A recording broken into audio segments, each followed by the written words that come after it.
Alors on connaît son activité dans les voitures avec Tesla, dans l'aéronautique avec SpaceX, les modes de transport du futur avec Hyperloop ou encore des investissements dans le solaire avec SolarCity. Ce qui est très intéressant, c'est que alors que l'homme le plus riche du monde peut donner l'apparence d'être extrêmement sûr de lui, en réalité c'est quelqu'un qui doute beaucoup. Alors voici quelques points que personnellement j'ai aimé découvrir sur la personnalité et l'activité d'Elon Musk.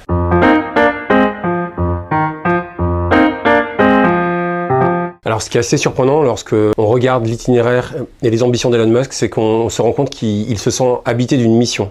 Il pense qu'il est là en grande partie pour sauver l'espèce humaine. Et l'espèce humaine, on l'entend très bien dans une conférence qu'il a donnée en 2015 à la Sorbonne et qu'on peut réécouter sur Internet, est à la merci d'un astéroïde, d'un volcan ou même d'un virus, il nous disait ça en 2015, et il pense que l'espèce humaine doit être interplanétaire, c'est-à-dire qu'il n'y aura pas de salut sans aller sur d'autres planètes, et un de ses objectifs, c'est d'envoyer 80 000 personnes sur Mars d'ici à 2027.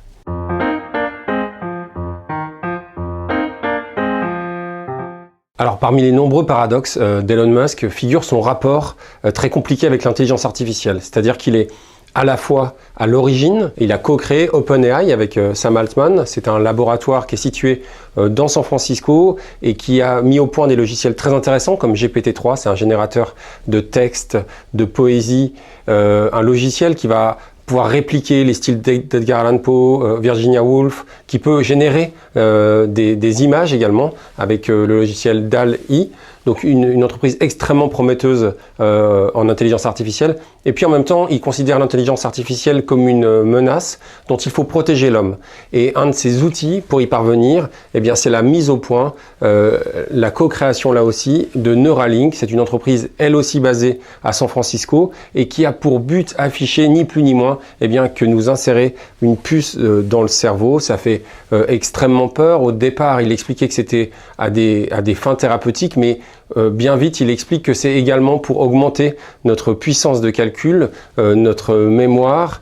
Pour l'instant, des essais ont été réalisés sur des cochons, le cochon Gertrude, mais également des singes. Alors c'est très intéressant à suivre. Ça donne quand même véritablement le vertige lorsqu'il explique qu'on va pouvoir transposer un jour notre cerveau sur d'autres êtres vivants. Il sera important de réguler, il le dit lui-même, il ne faut pas jouer au docteur Folamour, toutes ces expérimentations pour qu'elles restent véritablement le choix de l'homme.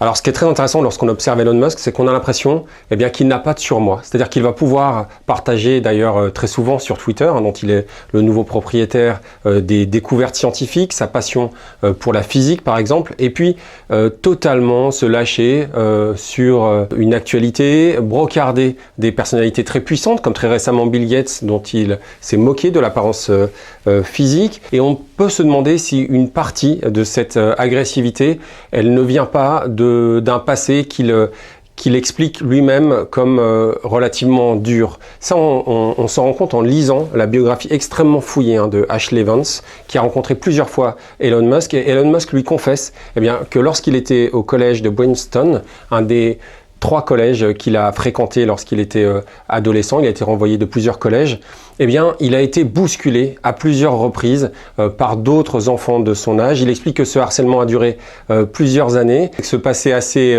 tourmenté, tumultueux, peut expliquer aussi en grande partie la manière dont lui voit l'éducation. Lui qui a eu 7 enfants de 2 femmes différentes, il a eu le malheur de perdre un nourrisson à l'âge de 10 semaines. Il explique en fait que l'éducation aujourd'hui, elle est un peu trop protectrice. Il souhaite une adversité artificielle. Alors s'il ne va pas jusqu'au bout, il veut pouvoir permettre à ses enfants de risquer l'inconnu, de rester des aventuriers.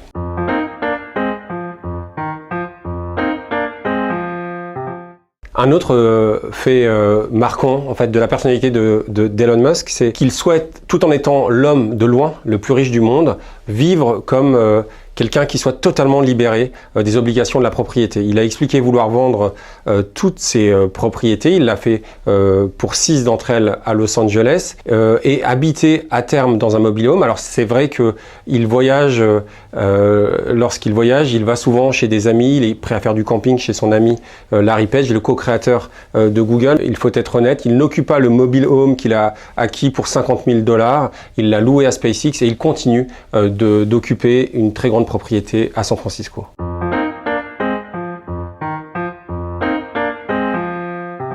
Alors ce qui est très intéressant également chez Elon Musk, c'est son rapport à la nation. Il a vécu toute son enfance en Afrique du Sud. Il a ensuite émigré au Canada, d'où est originaire sa maman Mae qui l'a toujours encouragé à aller plus loin avant d'aller habiter aux États-Unis. Et c'est ce rapport aux États-Unis qui est assez intéressant lorsqu'on observe l'éducation de son papa, Errol.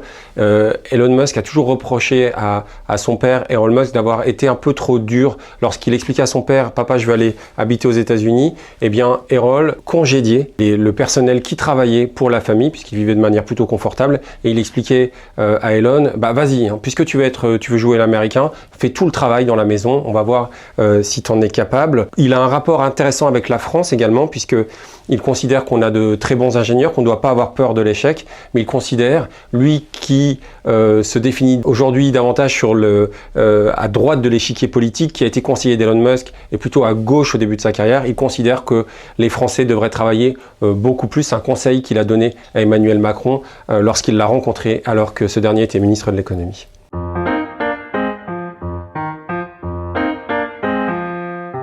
Alors que va faire Elon Musk chez Twitter? On en a déjà une petite idée puisqu'il s'est déjà exprimé publiquement, bien souvent sur Twitter. D'ailleurs, il n'a pas hésité à se moquer de Parag Agrawal, c'est l'actuel PDG de Twitter, en le comparant à Staline. Pour lui, Parag Agrawal modère beaucoup trop le réseau social. Ce n'est pas acceptable pour Elon Musk, qui se définit comme un jusqu'au boutiste de la liberté d'expression, de supprimer des comptes. Une autre promesse d'Elon Musk, c'est la possibilité de corriger ses tweets après les avoir écrits, ou encore de décentraliser beaucoup plus le réseau social, c'est-à-dire de s'appuyer sur des logiciels open source, et il explique en réalité que tout le monde pourra donner son avis.